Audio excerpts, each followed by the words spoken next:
we are No, you gotta. Hi, we are Indecisive.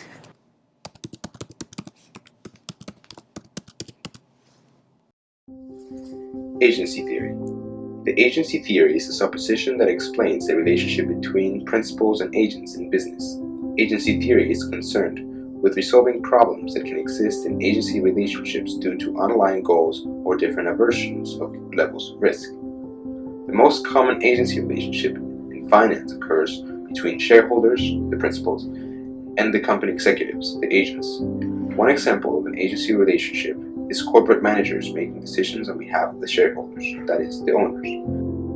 The two problems that agency theory often addresses are: number one, the problems that arise when the desires of the principal and agent are in conflict. The principal is unable to verify what the agent is doing. Number two, the problems that arise when the principal and agent have different attitudes towards risk. Because of different risk tolerances, the principal and agent may each be inclined to take different actions. Agency loss. Problems often arise in the agency relationship when the agent does not make decisions that are in the best interest of the principal, but provide some benefit to the agent itself at the principal's expense. Agency costs are a type of internal cost that arises from or must be paid to an agent acting on behalf of a principal. These costs arise because of core problems such as conflict of interest between shareholders and management. Shareholders wish for management to run the company in a way that increases shareholder value, while management may wish to grow the company in ways that maximize their personal power and wealth. That may not be in the best interest of shareholders.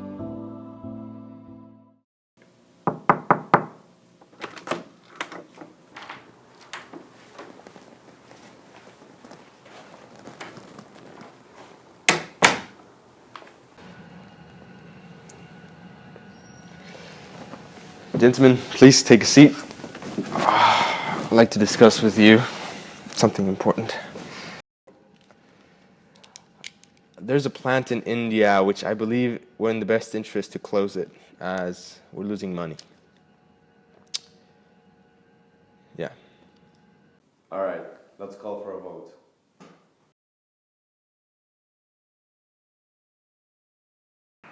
Hereby, by the Board of Directors, we're closing the plant in India.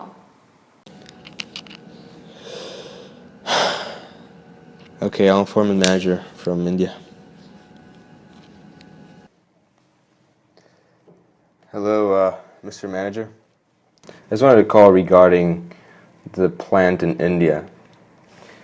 I see we're running this plant at a loss, and as much as we would like to keep the plant running, the company cannot take the loss that comes with it.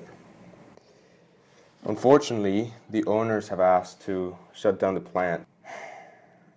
So I need you to stop production and let the employees know. I know the past few months have been tough, but I do believe we can turn it around to where we were before.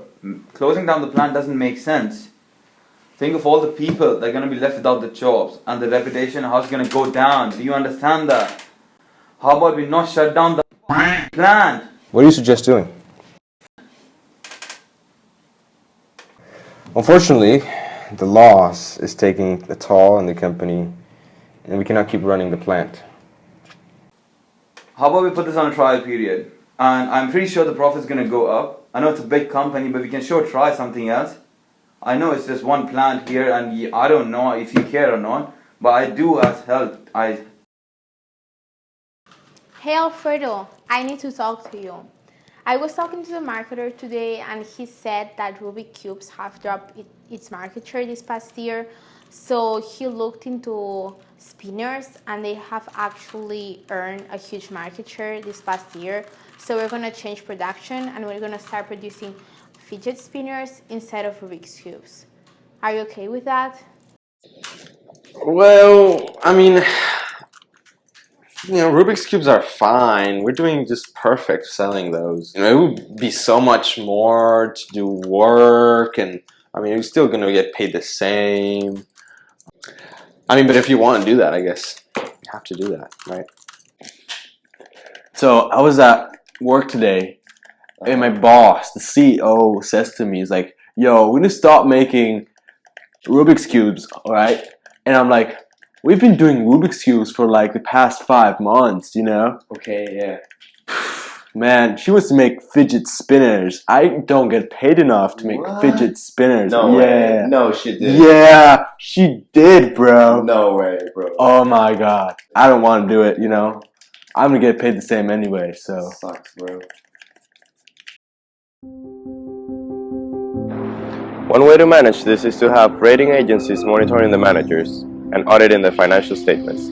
Rating agencies measure the performance of the managers, and the auditing is to make sure that they're allocating the money the way they should be.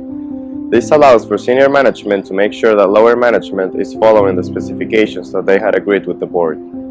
Another way where we can align the manager's interests to those of the shareholders would be to implement bonuses. When we implement bonuses, we are acknowledging good work the manager is doing by giving him a bonus. This bonus can be in different forms. It can come in the form of cash payments, it can come in the form of gym memberships, it can be really different. When we do that, we are appreciating the manager's good work, so he's motivated to keep working hard for the company.